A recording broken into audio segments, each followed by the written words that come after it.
Well, I've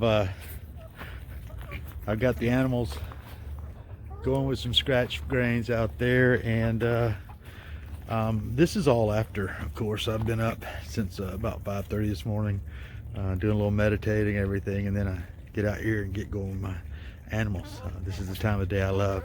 About to go pop some dandelions and for my pigs, and that'll dig up some ground. The chickens will dig around in that as well, and get them a little breakfast going this morning before I go in and feed Dad and Charlene. Speaking of which, today being so cold, I awoke this morning to one of the joys of having a parent with dementia living with you, to find that Dad, before he went to bed last night, had cut the thermostat over to air conditioning. It was 61 degrees in the house when I woke up this morning, so a little bit nippy, but I got it fixed. Anyway, we'll be back with more from the farm report later on. Well, looks like we've got more satisfied customers from our dandelion run. They sure do love those things. Well, we're gonna go in and have a little breakfast now, and then once we're done with breakfast, we'll move to the front yard, and I'll show you how to do a no-till garden so you can convert that lawn into something useful. Stay tuned. So this morning's breakfast is banana split pancakes with bacon. We'll be back after this. Okay, we're going to talk about doing a no-till bed. I'm going to put a no-till bed in my front yard. First, I begin with some cardboard boxes that I'm going to lay down over the existing grass. And first, you want to make sure you clean up the cardboard boxes and get rid of all this stuff. It doesn't really break down that well in the soil. I'm going to get these cleaned up. I've got a stack here. I'm going to get these cleaned up, and I'll be back in a minute to show you the next step. Okay, the cardboard for that bed is all cleaned up, and we'll be heading outside soon to go ahead and lay that down and start digging our bed. Start not digging our bed. Well, I got the cardboard out in the front yard, and I just realized it is warmed up to 34 degrees, and so these overalls are gonna have to go. I'm gonna get all these overalls, and no, I won't film that, fortunately for you, but then we'll go back and dig up some compost to put on top of that cardboard. I'll be back. I don't know if you can tell from the video, but the ground here is frozen from last night. Not something we're used to seeing here in Georgia, so I'm gonna have to dig some dirt from another area of the yard, which is okay because the pigs have been pooping in those areas and all that as well, so, and the chickens, so there's plenty of nutrients in there. And then later on, I just heard one of my hens cackling, singing the egg song, in other words. So there she goes, if you can hear her in the background maybe, but not you, not the one moaning. She wants some attention. But anyway, I'll be cleaning out their coop today, and so I'll use that that wheat straw to hold the cardboard down as well. I'll be right back. Well, the ground is frozen all over the yard, and had a couple of hens laying, and I don't want to disturb girls while they're working, so I just grabbed some of this wheat straw that I had covered for replacing the hens nesting boxes, and cleaning that out later this afternoon. And I'll just go pick up another bale of wheat straw. It's always good to have a bale or two around just for that. So we'll start filling in the garden out here, and the future plot, I should say, and we'll be back in just a minute. So my intent here is with this bed is to extend my current olive guild here, to bring it out a little bit. I'm looking to create kind of a a forest basically in my front yard. This is an olive guild, and I have an olive tree here, olive tree there, and an olive tree at the other end. But this area is right in front of the front door. I want to add kind of a forest field in here around the olive trees, and that'll also should bring some coolness to the front of the house. As you can see, what I'm starting with is a centipede grass. It's thick in here, and I'm not digging, not picking, not tilling, not anything, just laying the cardboard in. And I'll lay the cardboard in, and then I'll start come back when I start putting the wheat straw on. But I will want to mention about the olive trees. One of the things that was suggested with the olive trees is that I not put the soil amendments, any of the good soil basically right around the roots, but that I fill the roots in around the root area with the soil that I had dug out of the hole, and that I add the amendments further away from the roots around this outer ring here. And as you can see, and it's supposed to help the roots grow out and develop a broader root system, which is really good up on this hill because we get a lot of wind. It's pretty quiet today, but the cardboard's not even moving. Usually it's blowing all over the place. But anyway, I'll get the cardboard down and start putting on the wheat straw. Okay, we're a little short on the wheat straw, but we'll run around the corner here and grab another bale of wheat straw and finish this out, and probably finish it out with the stuff I'll clean up out of the chicken coop. And then I will need to put some kind of topsoil on it, and I may even pick up a bag of good soil, since mine seems to be so frozen solid. Anyway, once we get the soil on here and get everything set, I'll just leave this and let the grass underneath die, and won't have to till it in or anything. I'll come out here in the spring and sow it with some things like buckwheat. I'll probably maybe sow some radishes out here. Radishes are real good for my chickens and my pigs, but I'll sow some radishes in out here. They're really good for the soil. They'll help break it up. I can do things like sowing sunflower seeds, and of course buckwheat will naturally be out here to amend the soil and start basically rebuilding the soil as it's supposed to be. But for now, I guess we've done as much as we can here until I can get to the store. Well, okay, I'm back from the store, and as you can see, I've got pine straw, no wheat straw. Yeah, I guess I should have listened to my wife when she advised me to buy one of those big, large roll bales of a wheat straw a few weeks ago. And once again, I have failed to recognize the wisdom of listening to my wife. I'll try to do better in the future. But I've also picked up, you see, some organic compost here. One of the things that, as I put the compost down into the beds, I'm actually recreating a compost pile here.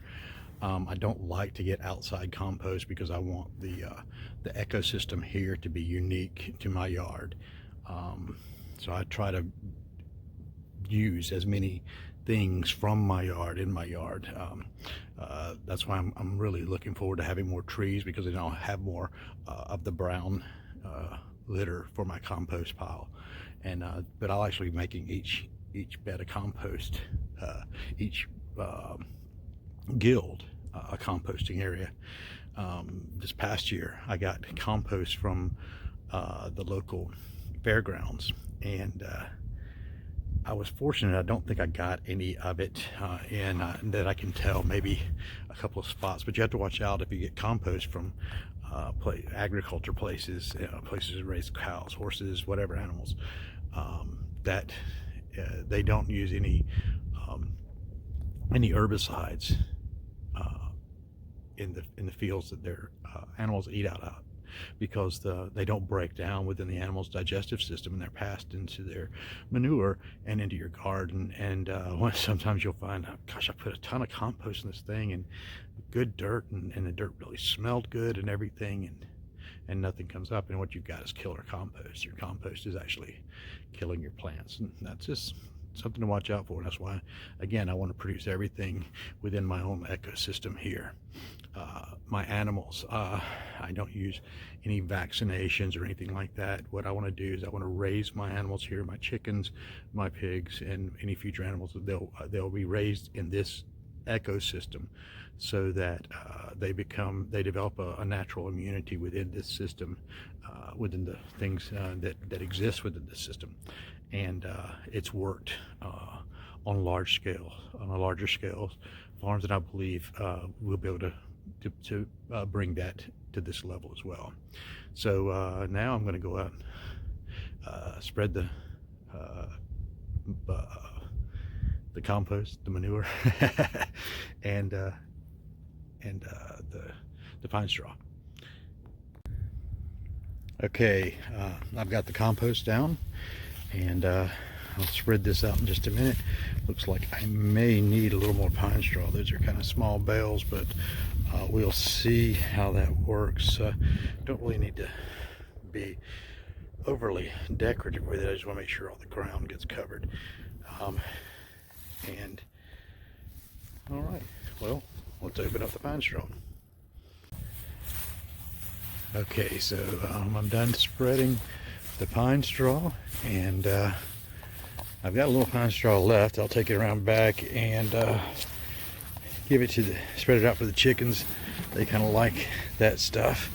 But let's see if I can put this here as we're walking so that I don't film the neighbor's yard, their house. There we are. And so I'm going to go inside for a little bit before I bring the seed out to sow in here into the office and warm my hands up. That pine straw, I knew you couldn't hear that. That pine straw was damp, and my hands are a little cool from spreading it out. But I want to show you this right quick.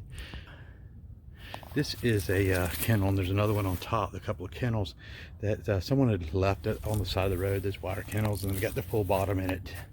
And I'm going to make those into chicken tractors, so that in the spring I'll be able to take my chickens into the beds where I'll be planting rye and then buckwheat later on, and they'll be able to actually feast on whatever's in the bed, and at the same time get rid of the bugs and turn the soil, just part of the whole permaculture thing. And speaking of repurposing, while we're in the office, I'll show you my latest repurposing thing. Okay, so I am a repurposer, and I brought in, of course, the bags and the string. I'll use the bags for trash. I'll put it in my greenhouse, and I'll put trash in the bags, and the string I'll use to tie up plants, etc., etc. You guys already know the yogurt cup thing, but I want to take you out into the greenhouse now and show you the latest discovery that I found. Let's see if this thing still smells. Oh, still got a little funk to it. Anyway, I'll turn this around. These are the little, and I'm not going to turn it up right side up because it does. These are the containers that Cous-cous comes in. We really love Cous-cous. But I really hate that everything comes in these plastic containers.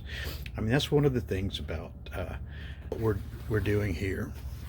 I'm not really this super green guy, but at the same time, I realize we can't keep throwing crap out and producing stuff that won't disintegrate. There's no use beyond. So as much as I can now, and again, I'm not preaching, I'm just saying this is me. As much as I possibly can, I try to reuse everything and repurpose. So with that in mind, when I came out this morning, I found this Cous container that we had had some of the crushed eggs in. Charlene crushed some more of our eggs for us. We supplement our oyster shells right now with the egg shells until the anyway, for right now. And so I saw that this had been sitting on the windowsill here in the greenhouse. This is the southern exposure here at the greenhouse, and there's all this condensation in it. Of course, when I pulled the top off, whew, it had some smell to it. But what I realized is I can tear the paper off and clean those up and make terrariums, and we can actually grow maybe the microgreens or something like that. It's something that someone could use in their home, and that's something I may do your program on, is how to utilize space even in your home, that you could actually turn a small apartment into a garden that you could live off of. I'll show you some more of my reclamation projects later on, but I'm going to go back in and warm my hands again. Okay, I'm going to take you over to another one of my little projects that I was supposed to get to today, but the ground just won't let me. It's pretty hard, and it was going to take some digging, and you girls just like being around, don't you? Anyway, and so it's going to have to be put off for a couple of days, but the little gray one there, Loki, and he is aptly named, found his way out from under this fencing back here, and so I'm going to have to put in, I've got another piece of wood fencing. I'm going to move this fence line back up this way, and then I've got another piece of fencing that I was going to put in somewhere, and now it's kind of decided for itself, and it'll run all the way across to there, and I've just got to paint it white. And all of this fencing was free. The only thing, even the posts themselves, and I've got some scraps over there that's burn and scrap pile and stuff I'll be repurposing, but all we had to do is bring it home, and I cut the posts down and put them in. Some of it I'll use to redo my scuppernong vines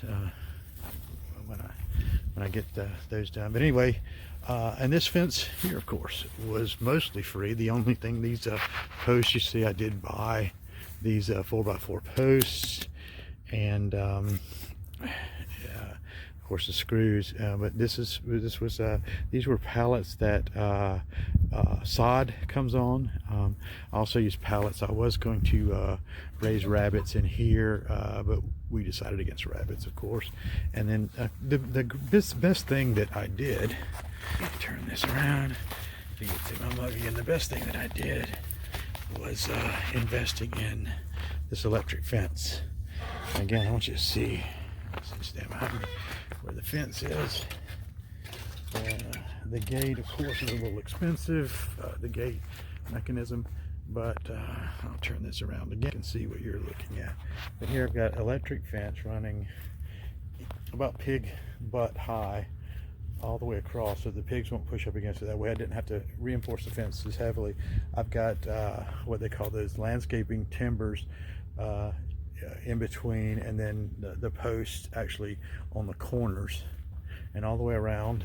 And this post here, because I originally had the fence cutting across here when I was going to put the rabbits in, because one of the issues with the rabbits is I would have to keep them separate. But after I realized we weren't going to get rabbits, I said, well, shoot, I'll just open this up completely. And so here we are. Let's see what we've got as far as eggs. So here we go. It's a pretty good haul. I'll have enough eggs to complete out my 6 dozen for the giveaway, and plenty for us to eat. And you know, that is the real power behind this whole thing, behind the permaculture movement, behind that attitude of operating out of abundance, is that I don't worry about where will I get more eggs, because I have put myself into a situation where, and I hope hell I don't shock myself with this fence. It's not bad, believe me, it's only a little biter, but it will make you jump. Anyway, my whole reason, for the whole sharing thing is that you create a channel way for abundance to flow through you rather than being an end all. It's a higher vibration thing. And I notice with my animals, when I come out here, my animals, the only thing they can think of is being fed. I mean, they associate me with food. So again, of course, if I keeled over back here, I will become food because of that. And that's because they're operating at that lower vibrational field, that system. And of course, I have, a little more conscious in that, and I realize that they are food, and I am food, and then I can make a conscientious judgment in that. But so they operate out of that lack, and that lack is a lower vibrational. It's kind of a primitive mindset, primitive way of thinking. And so I've decided that we will operate out of a mindset of abundance, that again, we're going to see how much we can give away. I've got a good giveaway thing here. Got a little surprise I'll throw in for some people, and we'll get started. It's interesting because gosh, how many years ago was it? I'll have to ask Charlene. She's the one who remembers the years exactly. But that we did this same thing in a little neighborhood just a few miles north of here. And anyway, I get teary-eyed. I'll be back. Okay, so this is one of those really, really unique eggs that I was talking about. See how, yeah, wow. It gets distorted on the screen, it's hard to see. There you go, you can see how long it is. But there's unique eggs. We'll finish up here with everything that was going on out there. It just hit me that I need to put together a video, just a brief thing explaining exactly what our end focus is and how we see getting there. I've been just mulling over and meditating on how I approach other entities that may be doing similar or the same thing as far as a permaculture and helping to feed their communities, and how we can work together and that kind of thing. And I'll be pushing that forward. So I'm going to come out with a video that will explain, all of that. But in the meantime, I'll finish up and I'll let you know that what I'll do in the bed out there is I'll be sowing in some cover crops. I'll sow in some rye, maybe some timothy in that bed. We'll see what it is. And the thing about cover crops is you really should. It's a really good thing to use, not to let your land lie unused, because what they do is they provide what they call SOM. It's soil organic matter, and that helps to cut down on greenhouse gases. It helps in water retention. They also add nutrients to the soil. For us, the big one is buckwheat, because of its phosphorus and calcium. It also provides lysine. I mean, they're just the benefits to us. And all of these as well, the cereal grains and even the legumes, which provide nitrogen fixing in the soil, which what nitrogen fixing is that the nitrogen, it takes the nitrogen from the atmosphere and converts it to organic nitrogen so that the plants can actually utilize it. And so that's what nitrogen fixing plants like legumes, clover will do, that kind of thing. Hairy vetch, those are things that we plant around here. And also then you get things like millet and some of the taller grains that do provide some silage, so that we can actually chop and make hay, basically is what silage is, from them, and also be used to put more organic matter in the soil. The sunflowers, of course, help break up, and there's also some benefits as far as they help clean up the soil. But one of the things that we want to do once the olive trees get up a little bit is to start creating some shadier places on the property. It was all pretty much wide open, no trees, so that we can get some mushroom activity in here. And that's kind of like the final thing. Once the mushrooms come in, you know your biosphere is good to go. Well, that wraps it up for today's farm report. You know, if you've got any questions, leave a comment, like us. Go to the, I'll link to the article on saving our planet, because it talks a little bit about how these things all tie in, and as far as you know, the future that we're looking towards, and I hope you'll enjoy it. As always, if you want to subscribe, click us and subscribe. Check out the webpage. We've got all of the links there in our blog area, is to all the videos, all the articles that we've got on Vocal. And until next time, well, actually tomorrow, when I'll be posting about the entire vision and how we're going to get there, and hopefully how you can help, or how we can help you get where you want to go, whichever. Until then, man, know we love you. We value you. You are one of a kind, and we need you to be all that you were created to be. So until then, namaste.